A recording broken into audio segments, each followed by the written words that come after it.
everyone. Welcome to Virtual Veg Fest Live. I am Helene, and I'm really happy to be here today with your Thursday.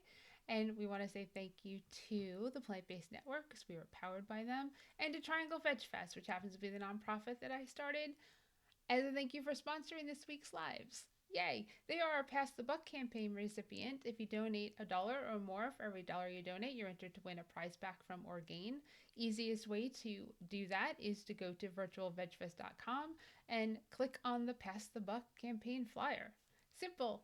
We have a rafflecopter going on right now too. Rafflecopter is really cool. You can get entered to win prize packs from Hodo Foods, Crafters Organics, and oh my god, follow your heart. And it's really easy. You just follow the directions in the rafflecopter, which also you can find on all our social media on our Facebook pages. It's pinned to the top, Virtual Veg Fest, and if you go to Plant Based Network, you can just go to like the little things on top and click the down button and it says rafflecopter. Click there and you can enter to win prizes. Hey, why not? Awesome, awesome stuff that those companies are sending out monthly for us as donations, and we really appreciate them. Today, oh, hello, good morning. Well, it's good evening here, but thank you for joining us. Salernal. I sorry if I mispronounced your name, but glad you're here. If you have any questions or comments during a live just like that one, please share. We love interaction. And today we've got Allison Argo. She actually created the last pig film. And I intentionally left my Friends Not Food up from Sam Weeman Art because we're talking about the last pig. And I'm wearing Farm of the Free, their sweatshirt. They're in Georgia and they're a sanctuary. Again, another thing, another company or sanctuary or nonprofit that helps to save animals. Check them out if you can. So Allison is pretty amazing. So I mean, what am I to say? She produced a film that's called The Last Pig, and she's done other things too.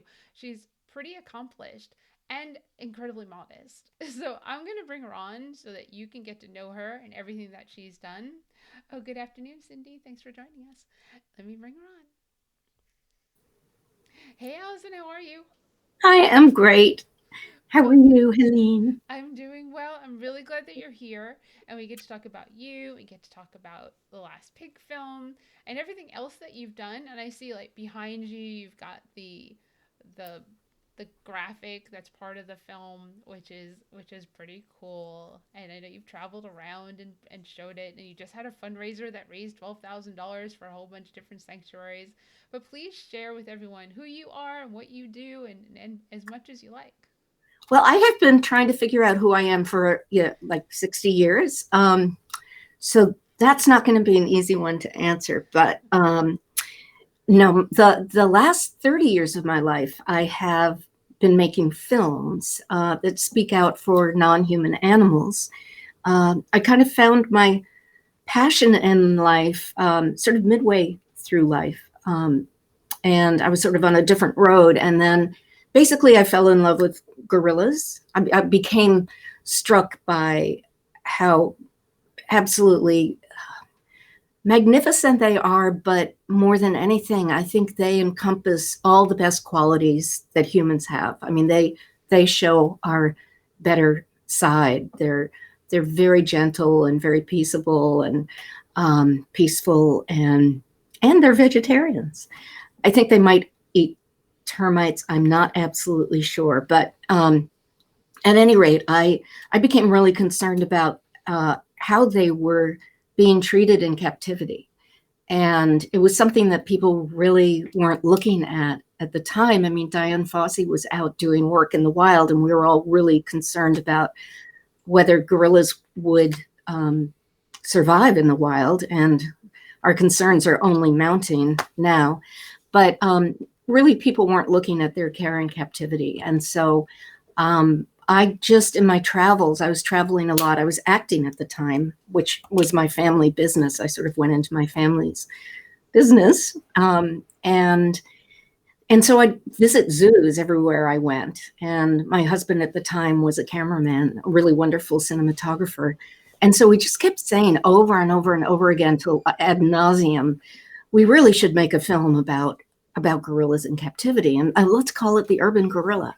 And finally, I got so sick of hearing myself say that I mentioned it in front of some people at actually at the San Diego Zoo, and and then there was no turning back. I mean, I remember that moment. You know how you put the words out there? Mm-hmm.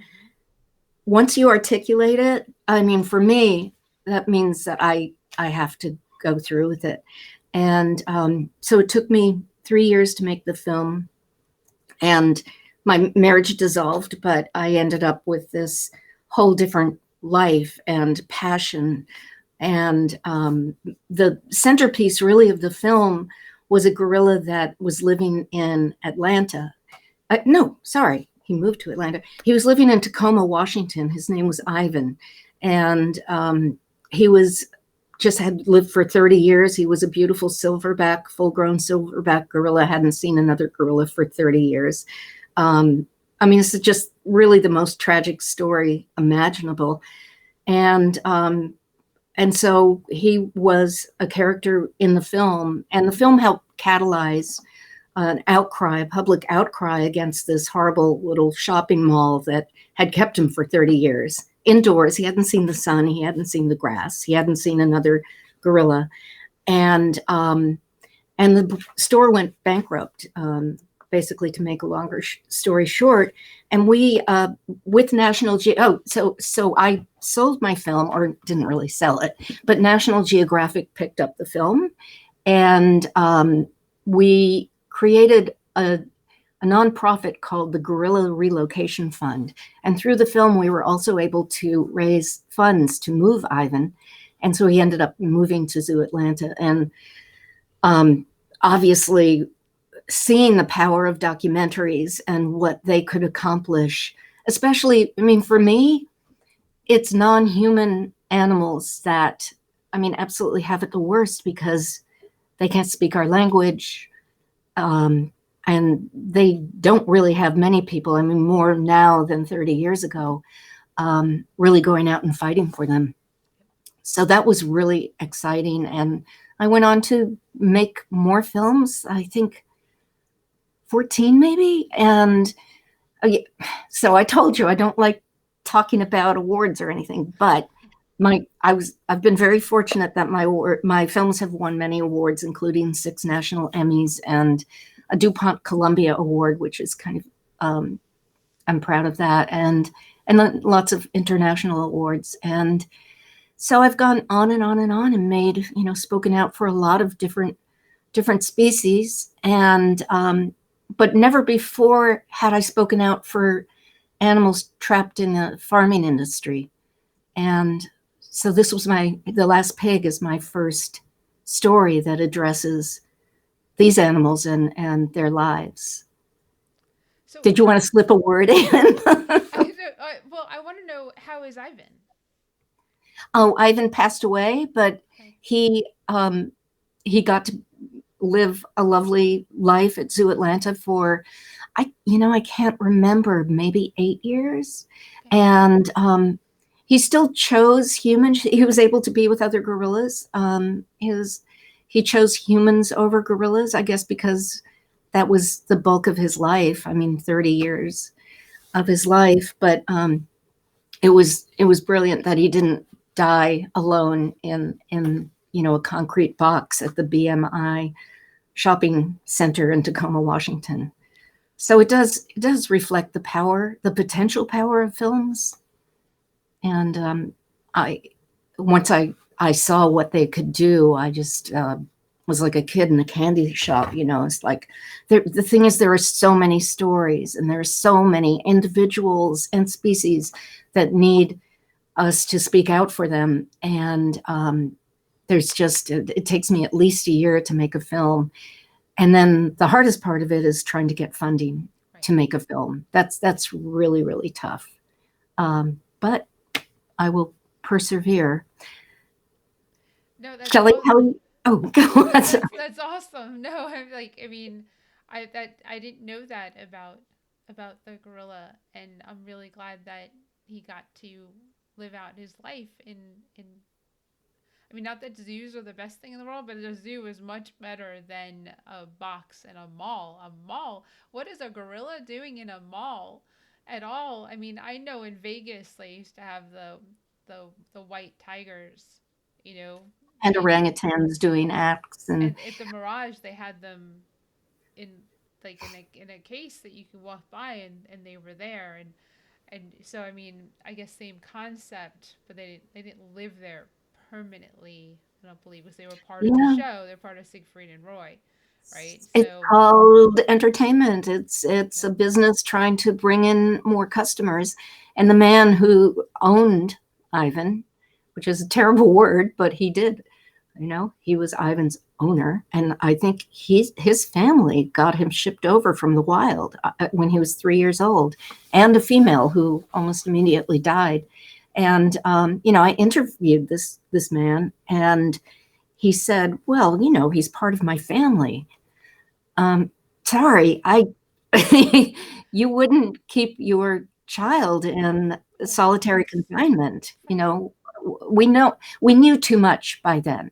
Maybe, well, now it's been 60 years. Maybe back then, no, it's been 30 years. What am I saying? But when he first got him, maybe we were a little more naive, but we know too much. I mean, and I'm going to jump right now, but that's why I am vegan. I know too much. I cannot make the films that I make. And I remember once I was filming, and this was only my second film that I ever made. I was filming in Kenya, and I was telling the story of a woman who started a rhino sanctuary, and for the rep, and there was a fixer, what we call a fixer, who basically does the logistical coordination for film crews that go over there. And she was a wonderful woman, and they arranged for us to have a wrap party, which means, the end of the filming's done. And they arranged for us to go to a restaurant called The Carnivore. And it's like, eat the animals that you've just filmed? Really? Where the disconnect was so profound. I said, no, I'm sorry, I can't go. And the rest of the crew went. But again, this was probably 25 years ago, and I don't know what the practice is now, but I am concerned about, I'm fascinated and concerned about the disconnect that we all have it in some form or another, whether it's, racial injustice or not, eating sentient creatures or kicking your dog or yelling at your kid or, however it manifests itself. But, for those of us who've sort of made peace, acknowledged certain areas where we have a disconnect, and we've tried to repair that disconnect, which is what the farmer in The Last Pig does. For us, then we look at other people who haven't linked those things together and repaired the connection, and it's so easy for us to be critical. But I don't think there's a person on this planet who doesn't have, isn't living in some, doesn't have some form of disconnect in their life. There's always room for improvement. yes agree 100% there is always room for improvement in every person and life is just a journey of learning and It is. growing and educating and communication and whatever you can do like I truly believe that I need to be able to lay my head on my pillow at night and be able to sleep knowing that what I did that day was the right thing whatever that thing Or is if you caught yourself, I would assume it's not a big thing, but whether it's like honking at somebody in your car, giving them the finger, or, sorry, but what? And then I definitely try not to do that. I don't do that very often, but whatever. We all slip up, yep um, and forgiving yourself and saying, "I will be better tomorrow." I caught myself doing that. Okay, I acknowledge it. I own it. I'm going to be mindful and try to be better tomorrow. And again, that is the story of The Last Pig. Really is, it took. Oftentimes, it takes me the whole course of making a film. Finally, at the end of the edit, I know what the film is about. it sort of finds itself during the course of making it. And I really think more than anything, the film is about a man who is leading a very disconnected existence. He's not living by the ethics and beliefs that he really holds in his heart and in his mind. And he decides to make a huge change in his life in order to repair that disconnect and become a person who's living in line with his values.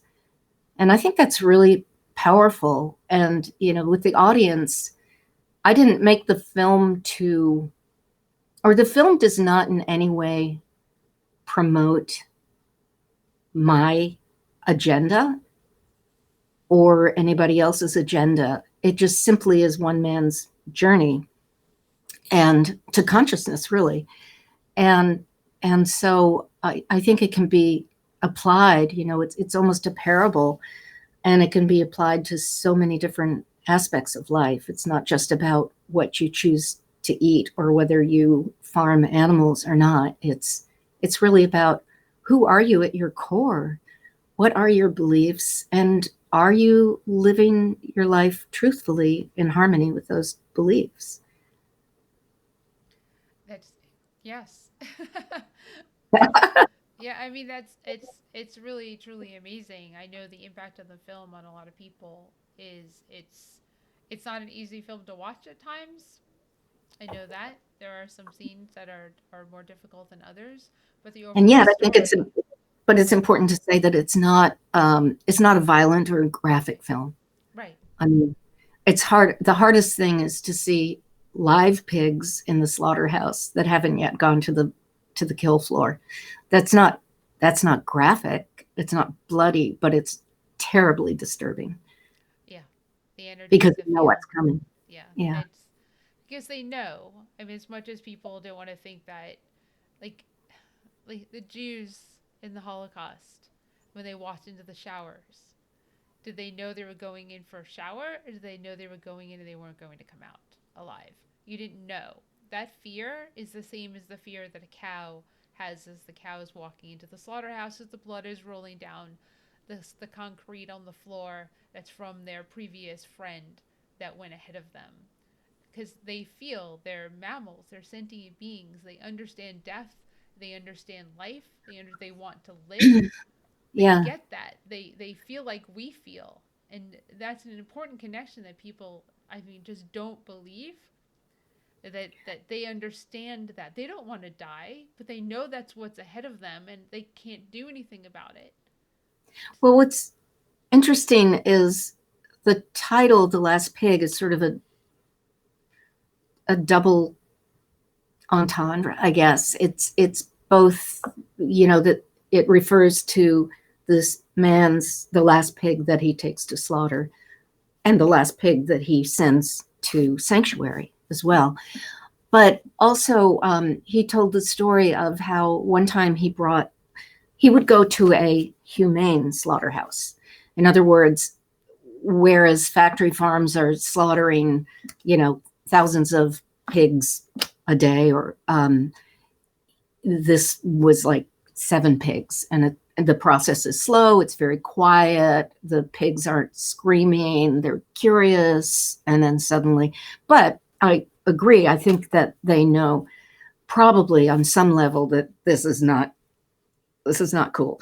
But the guy, so Bob went to pick up the meat, and the guy said, "Oh, well, one of the bones was broken in one of the pigs." I'm sorry, this is a little bit difficult, but he said, and Bob said, "Oh, that's strange, because everybody was completely intact. They were very healthy when I dropped them off yesterday." And he said, "Well, it could have been the last pig."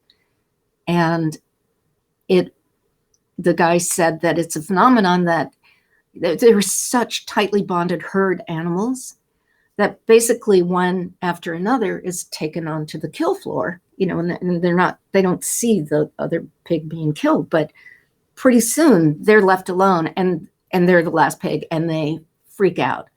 And talk about terror and stress and horror. And I think that's something that not a lot of people think about. It's that social context that's so important. I mean, pigs are so social. They're so gregarious and such great communicators. They're constantly vocalizing to one another. And Bob explained it's partly because their eyesight isn't very good. So they're constantly like, I'm here, are you there? Yep, I'm here. You cool? Yeah, I'm cool. You cool? Yep. Oh, something good over here. And that's, if you've ever been in a herd of pigs, there's just constant chit chat going on. And it's just lovely. That is not an easy thing to hear. It's hard because if you're empathetic at all, Yeah.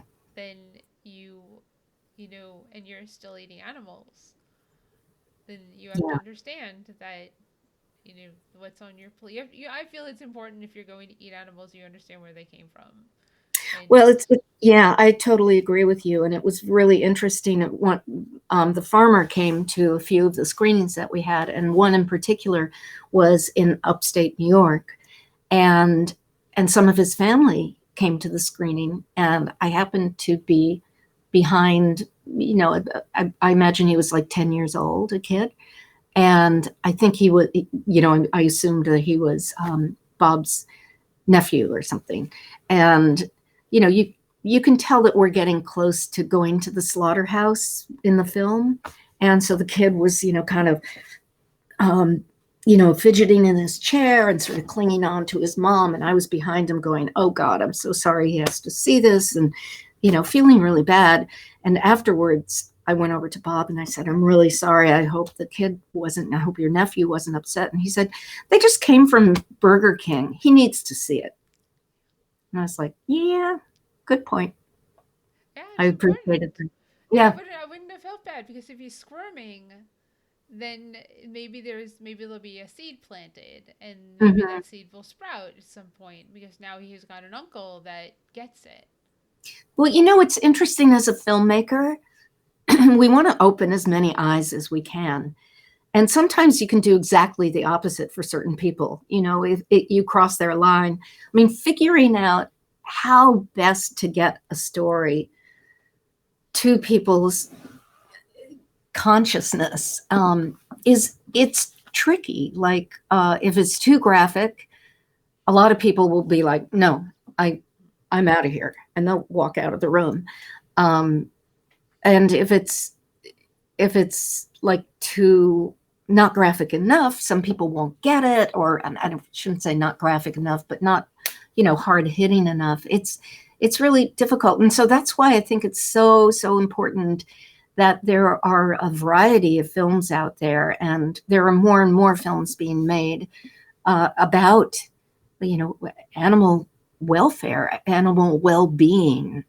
And I think it takes all of our voices to reach a broad audience, because some people who can't watch Dominion, they'll be able to watch The Last Pig, and that will plant seeds for them.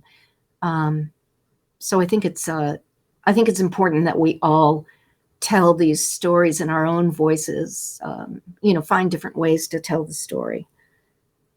Can you share a little bit more about the story of the film for those who don't know? Oh, absolutely.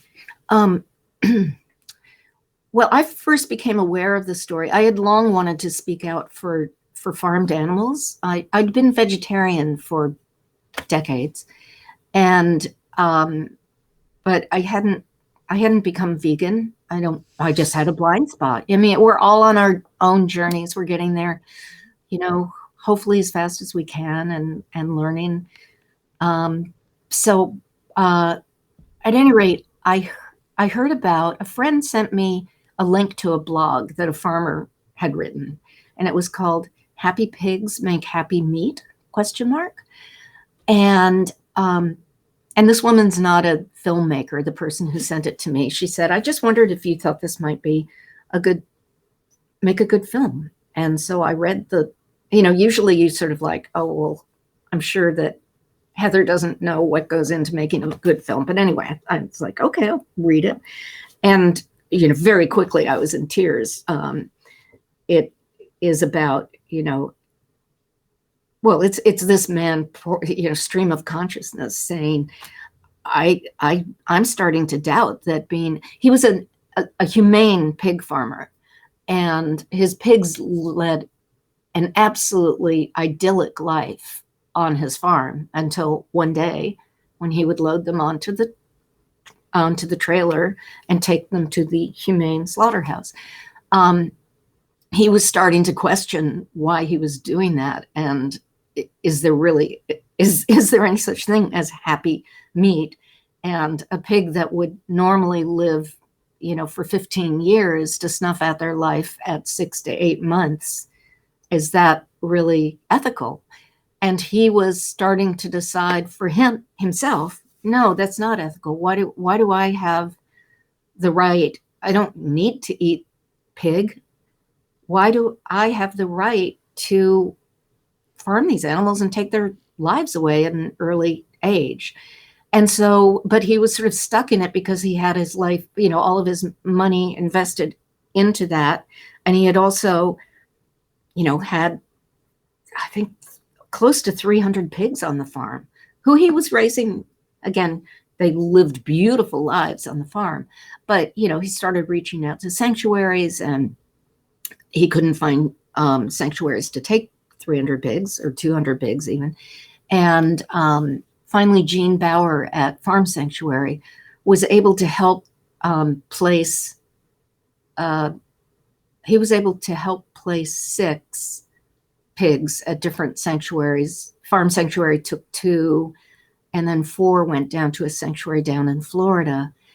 And then Bob just couldn't bear to kill. He was trying to save 2 more, and basically, so Catskill Animal Sanctuary took 2 more pigs. But it's his final year as a pig farmer, and it was just heart-wrenching in the end. Absolutely heart-wrenching. That is actually, whoops, that's a picture of Bob with a pig. It's not actually the last pig, but anyway, there's no narration in the film. It is very meditative. It is only Bob's voice. He's never even talking on camera. Well, actually, now I made a new version he actually speaks on camera very briefly. But for the most part, it's just he shares his thoughts with us as he's going about the last 9 months of raising pigs and taking them to slaughter. And it's extremely moving, and it gives you amazing insight into what that is like, consciously and morally, for somebody who's having this awakening, I guess, of, I never want to say my truth is the truth. I think it's really important for us to say that, I have my own truth, you have your own truth. I hope that we can agree on certain things, such as, if we don't have to torture animals, why would we? And if we don't have to eat animals, why would we? And I've now been vegan for many years and feel healthier than I ever have in my life. And so why would I ever want to eat animals and put them through that? But we're all in different places in our consciousness, we're all different people. We've all been raised different ways. We all live in different places. And so I think I try to respect that and not be impatient with other people.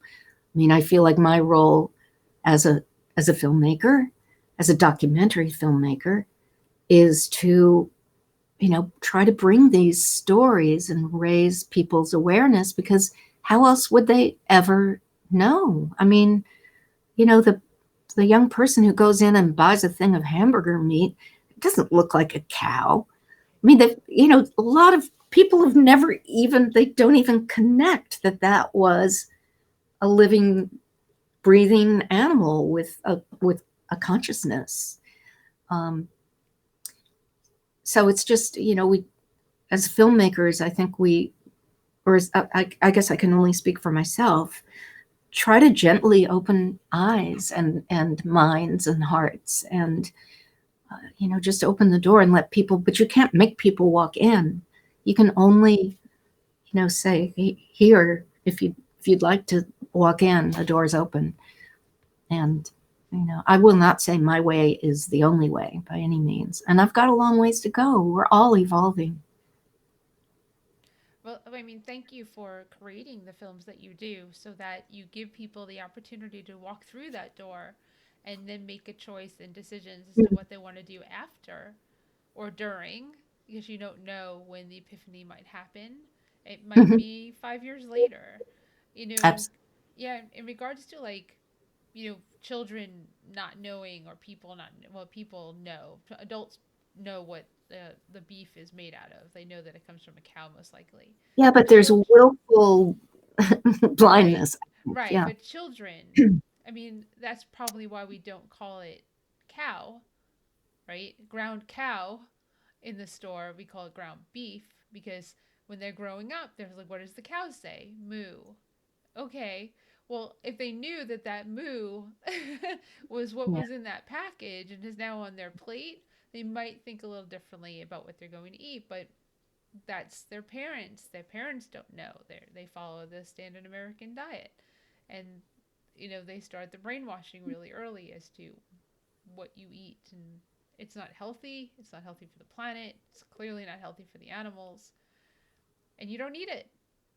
You don't Right. actually need it. No. Survive And without it. yeah, it's an exciting time right now because so many people are realizing, and we're living proof. I mean, vegan triathlons who are, just breaking records on vegan diets. Yeah. The athletes are incredible. We've had some of them on here. I mean, Erin Yeah. Fergus, as an example, right now, did 2 competitions this year with COVID, and she is She small. had COVID while she was competing. No, no, no. Oh, During oh, oh, COVID, oh, no, not allowed to do that. Well, she tested negative. oh. She went and competed, and she Uh-huh. trained during a pandemic and Mm. won both her competitions. And she, once again, is smaller but bigger. If you don't know Erin Fergus, she was on Virtual Vetress Live. You can go look at her talk on our YouTube channel and subscribe. But, plug. But I mean, absolutely, we've had a number of Corinne Sutton as well, vegan bodybuilders, athletes, Nadim Niken as well. I mean, so many that Yeah. I mean, they're living proof that the protein question, which I don't get asked anymore, but you don't eat a lot, so Yeah. you'll be okay. Oh, and Daniel Austin, the vegan meathead, was on recently, and Linda just said thank you both, Helene and Allison, for all that you do. Thank you, Linda. Really appreciate that. Thanks, Linda. Yeah, this Where is is Linda, I wonder? Canada. All right. Yes, Hi, Canada Linda. in the house.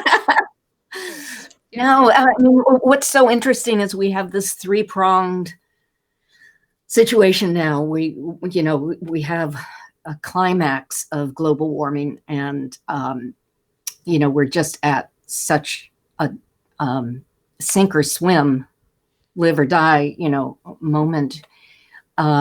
So there's the environmental reason to reduce meat consumption or uh, make it not part of your life at all.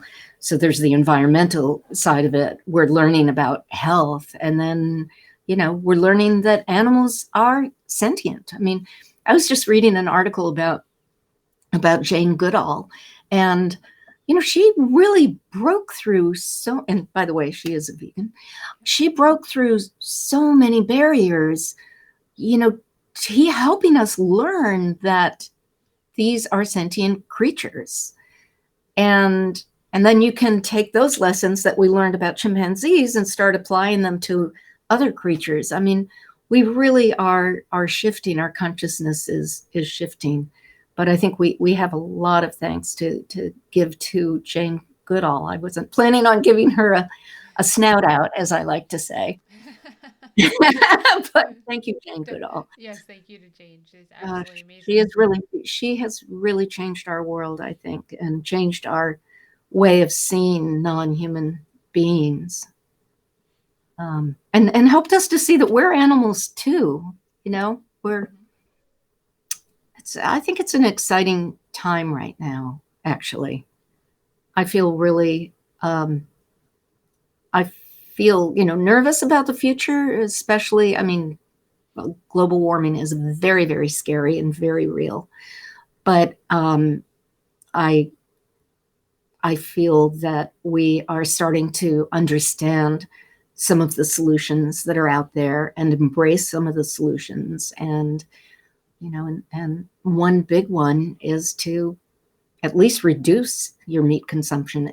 Because, there's the ethical issues. And if you don't care about the ethical issues, then there certainly are environmental issues, and then there are the health issues. So, there are three very good reasons to, try to shift your diet. It's exciting. Yeah, it's whichever one resonates with that person. That Or all three. or all three, right? I mean, typically it starts with health, and then you learn and you educate yourself, and then you learn like, oh, what are we doing to the animals, or what How are we about doing you? to the climate? What did it start with for you? Health. I Oh, mean, did it? yeah, I have the same kind of background. I was vegetarian. I've been in this for over 30 years. So I was vegetarian for 20 something years, and I'm vegan for over 9. So, I mean, I went vegetarian when I was 19. And it's For been 12 me, years. it was that I couldn't make the films because I've always, since I've been a filmmaker, I've always made films about, animals as underdogs, as trying to speak out for their needs, and whether they're endangered or their needs are not being met. And so really for me, I can't eat what I'm filming. I just can't do that ethically. So I guess it was really the ethics for me that led. And then I think it was really environmental. The environmental health is second, and then my own health was third. But it's fascinating. I think, again, because there are three really good reasons Mm-hmm. to not eat animals. I think we're going to, get to a tipping point pretty quickly, because for so many reasons. Oh, For three. I hope so. I really hope so, because we need more people to understand this. I mean, like I said, meet people where they are, where they're at, and that's a big Gene Bauer thing from Sanctuary. Meet Yeah. common ground, and not push people to do more than when they're ready. Because do we need them to do more? Yes, right? Because climate change and the impact on the planet. However, I don't want to push people to the point where they don't do anything. Right. So do something like Meatless Mondays, lunches that are vegan every day. See how you feel. Do a 7 or 21 day challenge. There's so many of them out there. Vegan Mm. Outreach comes to mind as a group that has that Plant Pure Nation as well, Mm. as stuff that you can do to commit, especially come January. January is vegan January, veganary. It's hard to say, and so January. right, yeah. So that's a great month, obviously, with the new year to do a 30-day challenge. But I Yes, think especially after you've been eating junk food all through the holidays, right and after your New and we're all Year's, couch potatoes in the winter time, and right. we're I in mean, quarantine. yeah, you can. I mean, you can eat healthy and be in a pandemic too. It's all your choices. So It's interesting because I live on Cape Cod, which is actually where I was raised. I left for 30 years, I guess, and then came back finally when technology got to the point where communication was fast and easy enough that I could actually work remotely and didn't have to, live next door to National Geographic, or whoever was producing my films, was airing my films, or I should say funding my films. But uh, Cape Cod, we're way behind in terms of vegan restaurants or vegan options. And I don't entirely get it because we have a lot of visitors from, New York City and Washington, D.C. I mean, sophisticated people who already are vegan, but I think we're so seafood centric. It's really it's annoying. And I mean, I very rarely, I mean, especially now, of course, I don't eat out, but even when it's not a pandemic is not happening, there just aren't any options. And you have the same salad you have every time with hold everything but the olive oil is like I can get a better salad at home. Yeah, So no, it's out east on Long Island, the Outer Banks, the northern part of the Outer Banks here. It's very seafood centric. I've been to yeah, the Outer Banks, been to Corolla. Not Corolla, it's Corolla. You learn that when you live here in North Carolina. It's Corolla. It's where the wild horses are, but oh, it's very hard to eat. We ate a yeah, lot of carbs over the yeah, course of like 3 days because there weren't many choices. I like craved healthy food when we went to the southern part of the Outer Banks, and I was like, yeah, oh, please, like, come on, you can do better.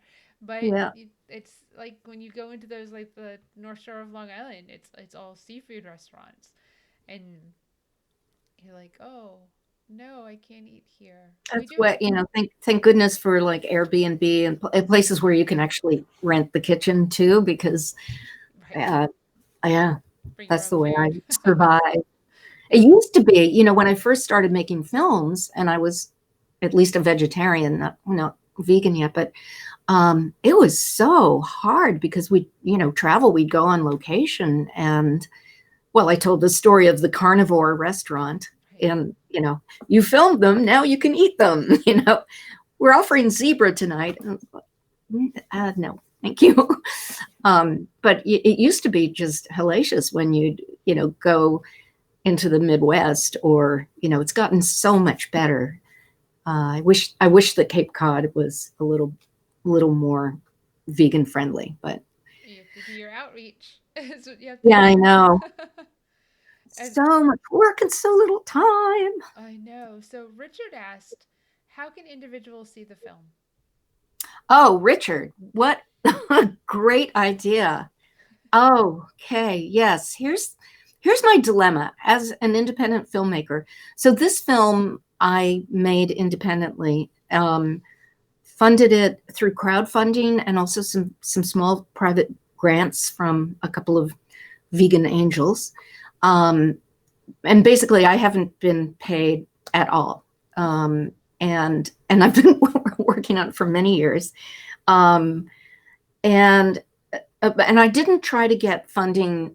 In the past, I've gotten funding from National Geographic or PBS for my films, but I knew that this wouldn't be a film that they would fund. And I didn't want to change it and, jump through hoops to make a different film that they would fund. So I thought, well, it's time for me to make an indie film. And so thanks to crowdfunding and lots of wonderful people, I was able to finish the film. And I've been I've been studying remotely with a couple of uh, what's the word when you know when you get advice from people, consultants. Thank you. I've been working with some independent film consultants, who say, well, the word, you should get it into the educational market first, and then you want to do your broadcast, and then so there's this whole series of how you should go about things, because the educational market supposedly won't want it once it's available on Netflix or whatever. And of course, Netflix has really changed now too. So the ground is really shifting in terms of distribution.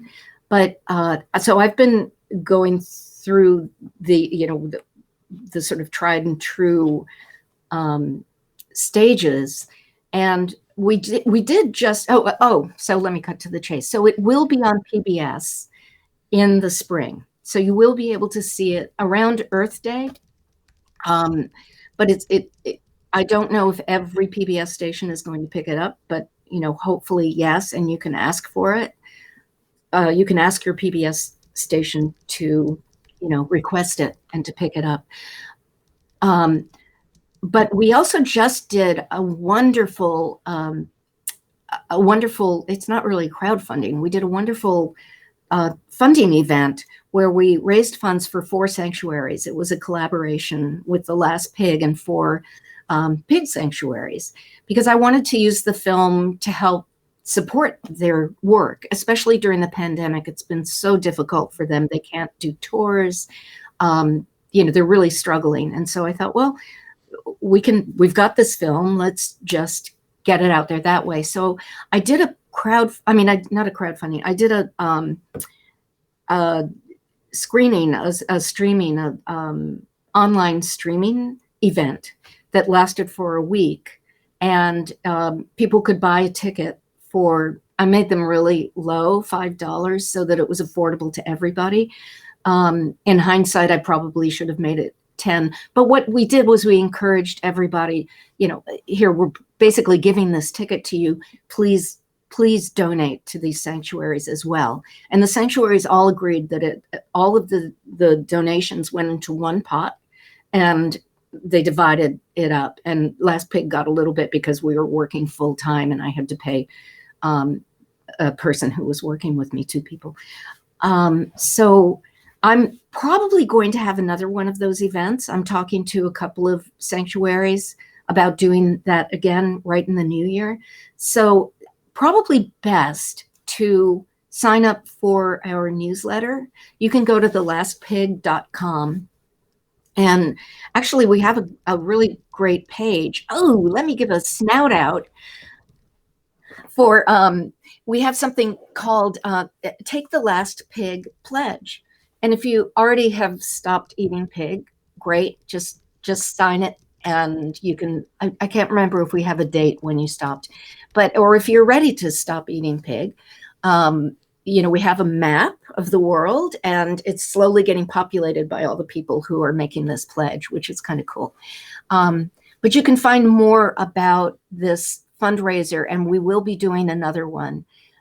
So as an independent filmmaker now, I'm just, every day is new, and I'm just learning ways to use the film for the greatest good, because it's not just, well, a lot of filmmakers, frankly, can't even give their film away. Fortunately, PBS loved The Last Pig and said, yes, we definitely want to put it out there.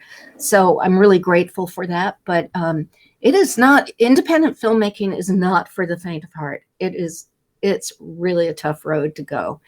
But it also, like, we raised, I was telling you, we raised $12,000 through this last virtual screening campaign.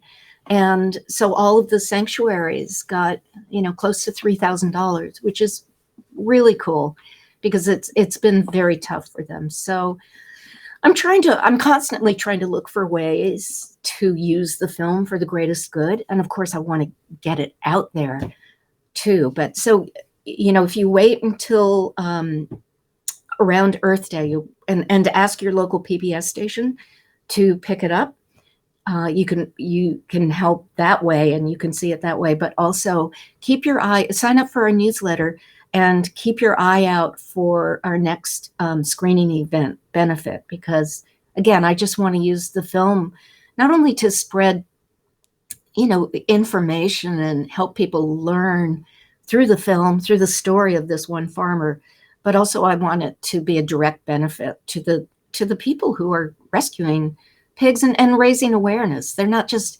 providing shelter to pigs that have fallen off of trucks going to the slaughterhouse, or a backyard farmer who suddenly says, I don't want to do this anymore. They're also educating people every day. When the pandemic's not on, they'll do tours and teach people about how wonderful these sentient, funny animals are. Pigs are a riot. They have great senses of humor. Bob used to say their center of gravity is so low because they're, kind of bulbous and they have the shorter legs. They'll start running and running and running and inevitably, trip up and roll over, and then they sort of get up and look around like, was anybody watching? And they sort of laugh at themselves. They're really so delightful and so curious about everything. I mean, it took them 2 minutes to decide that we were their new best friends. And then what happened when we were filming was like, how do we get them away from the camera so that we can actually film them at a distance and not, in their snouts right up in the lens. So a lot of my job was like calling them over to the other side of the paddock so that they would, graze over there instead of right under the camera. But they're just wonderful, wonderful beings. Oh, I know. I know. They're actually really cool. The belly rubs, everything. You know. That's the thing that I find so very difficult about taking, slaughtering pigs, taking their lives from them early. They love life so much. They're constantly like smelling things, and to really get a good smell, they open their mouths so that they get more of the scent. I think they're able to experience it more fully through their mouths as well.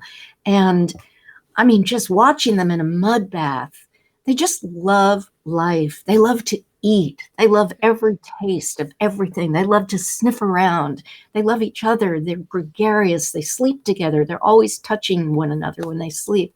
I mean, they're just wonderful, wonderful beings. And so, hopefully some people who watched The Last Pig will agree with that and say, I don't really need to eat hot dogs. Right. Talk about disconnect. A lot of people don't even realize that they're eating those wonderful pigs.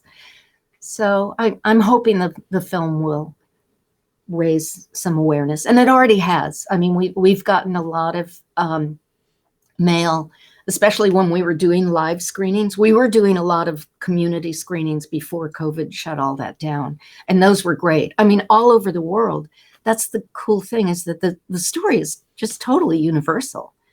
There's pig farming from China to, India to Guam. And so it's quite a universal story. And so we've had 250 screenings actually before COVID shut us down. But to answer, Richard, is that right? Was it Richard? Now we're not doing the live screenings, so you could look for a virtual one. And also, ask your local PBS station to pick up The Last Pig, or pig it up. I'm so sorry. I don't know what's wrong with me. That's awesome. They might not get it, but I think everyone watching does. Allison, you are lovely. Ditto. Thank you. Thank you so much for joining me today. And I met you at one of those screenings. We did one in Durham. That's how I met you. I've seen you at the AR conferences, both coasts. I Yeah. mean, very, very fortunate to know you and appreciate everything that you do and all the storytelling that you're doing through your documentaries. So, Thank you. really, thank you so much. And I have some suggestions for sanctuaries when you're ready. Great. Yeah.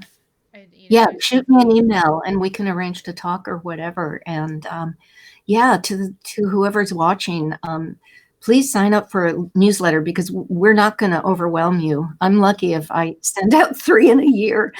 It's it's so true. We will not be hounding you with newsletters, but that's a good way to keep connected. And also on the Facebook page, we always have the latest. If we've got a virtual screening or a screening coming up, you can always find out about it there and on our website. So, well, this was really fun. Thank you, Helene. Oh, you're welcome. And I know that you're the last big film on Instagram and Twitter, so I'm going to add that to this as well. Cool. So people can go follow you. Cool. There we go. So, yeah, no, thank you so much. Enjoy the rest of your evening and stay warm, because I'm sure you're getting some weather. And we were fortunate. It just rained here. So, oh, wait, can I use my DVD? Elizabeth just asked. Oh, and we got hand claps. So, Elizabeth just asked, can I use my DVD I bought to host a screening in my private pod group? Um, so what is a private pod group? Okay, Oh, so that's like you're isolating with a group of people? she's part of Plant Pure Nation Pods. So she runs a pod in the Chapel Hill area of North Carolina, and she wants to be able to screen the film with people in her pod, like people that she Okay. knows. Is that okay? How big is the pod? We generally say that it's for, I mean, first of all, thank you so much for asking. That's really kind of you to ask. I'll tell you what, how about, would this be a good kind of compromise thing? Maybe show it, how big is your pod? What, sorry, Elizabeth, right? Elizabeth, yep. I'm curious. Um, and maybe you could ask people if they can spare any donations, and then we can give them to a sanctuary. And I'm just scraping by. I do pay somebody to help work with me, but so funding is always a really big issue for us. And so if you feel like you could do that and it wouldn't be inappropriate, then super duper. And we paying us through PayPal if you send it to friends and family. Anyway, you can send me an email. But I appreciate, Elizabeth, I really appreciate your asking about that. And I do want as many people to see the film as possible. Um, but cool. Yeah, Thank you, Elizabeth. yeah, Yes. less than 30 people, and Elizabeth is absolutely amazing. So she'll do. Oh, cool. Yeah, she said Thank thank you. you. Yeah, no, she No, says that would be thank you. great. That would be great. If someone wanted to email you, where would they email? Actually, info@thelastpig.com. There we go. I add that to that, so that, and I mean, I'm guessing that Elizabeth bought the DVD of the movie at the live screenings I did as well. So, Oh, yep. cool. Yeah, she said we met when she came to screen it in Durham. Yep. Oh, that Yep. was a wonderful screening. I really appreciated that. Yeah, no, That was really, definitely. it's It- so cool to have live screenings because you really feel the energy and you can talk to people. And but the virtual screenings too. Oh, you know what? We actually finished the virtual screening with a live Q&A via not Skype, via Zoom. Zoom. Thank you. Okay. And it was myself and the four sanctuary directors, and we had a great moderator who's a poet, a vegan poet, and there were over 100 people who attended, and were really, everybody was asking questions, and it was a wonderful event because the four sanctuary directors also spoke, and their, of course, their experiences, and um, they're just wonderful people, so very dedicated. So we'll be doing that again, so stay tuned. That's awesome, and I'm more than happy to throw my hat in to be your moderator when you Oh, do that cool. again. I would love to help, and Oh, great. Thank you. I'm definitely thinking about the sanctuaries that have pigs that can use the help. You know, that I mean, a cotton Yeah. ranch is one that comes to mind. Farmer the Free Mm, is another, and the smaller ones, right? The smaller ones that are out there that like the one yeah. local here, Anna runs here, Jenna and Friends. She's a micro sanctuary. I mean, they're Well, it's we hard. did, yeah. So you know that in the sanctuaries that participated in this last, or first, first, Mm-hmm. and so far last, um, fundraiser were the Pig Preserve Yep. and Hog Haven Farm outside of Denver, and Central Texas Pig Rescue, and oh, Catskill Animal Sanctuary. So four very different places, all absolutely wonderful. And I Yes. don't think any of them knew one another before, which was really cool. Really. So it also helps strengthen that network, Oh which is, I yeah. think, really It's important. it is important because they Yeah. need each other, because Yeah. there's if you don't know, there are a number of pigs and other farm animals right now that need help and need a place Yeah. to go, and there's more of them that need homes than there are places to put them, because there's Yeah. always situations coming up, always. Yeah. So I mean, thank you for bringing this to the forefront for people to understand and insight into how what a person goes through who has a change of heart. And And then, yeah, and to give people an opportunity to support, um, others who are doing such good work at rescuing. I think it's really a really important part of that. You learn about this farmer and his transition, but you're not powerless. You can actually help others. And I think that's a really powerful combination that you're allowed to take action. So, yeah, it's a nice circle of life. yeah. Yeah. Well, Well, thank thank you you. so much. I think this is a great, great webcast. So Thank you. appreciate it. It'll be on YouTube, so you can share it, and if people who didn't watch it live can watch it there in about an hour. Okay, So cool. that'll be Thank you. great. So, Allison, have a great rest of your day, and I really Thank you. appreciate you. Thanks. All right. Bye, See you Allison. soon. Bye. Bye. Well, thank you everyone so much for joining us today for Virtual Adventurous Live with Allison Argo. I hope you enjoyed that as much as I did because she's amazing. So, once again, let's talk about what we need to do to survive on this planet at the moment. And one of those things is to wear a mask. So, please wear your mask over your nose, under your chin. Don't expose your nose. Why? Because it's connected to your lungs and it will do absolutely nothing for you if you don't cover your nose. Social distance, 6 feet apart. Stay home if you don't have to go out. If you do, again, don't stay too close to people and wear your mask. And treat each other with kindness. And one of the things I wanted to bring up that would be really helpful to all the restaurants, the restaurant industry that's out there, especially the vegan restaurants, tend to be on the smaller side. Food trucks, go order takeout if you can.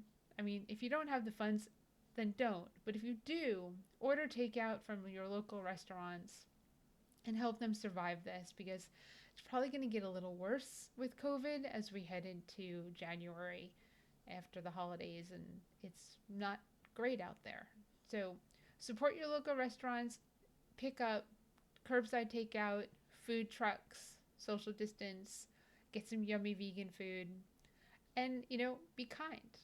And let's see, talk on Saturday with the UK vegan family at 4 p.m. Eastern Standard Time or 9 p.m. in the UK.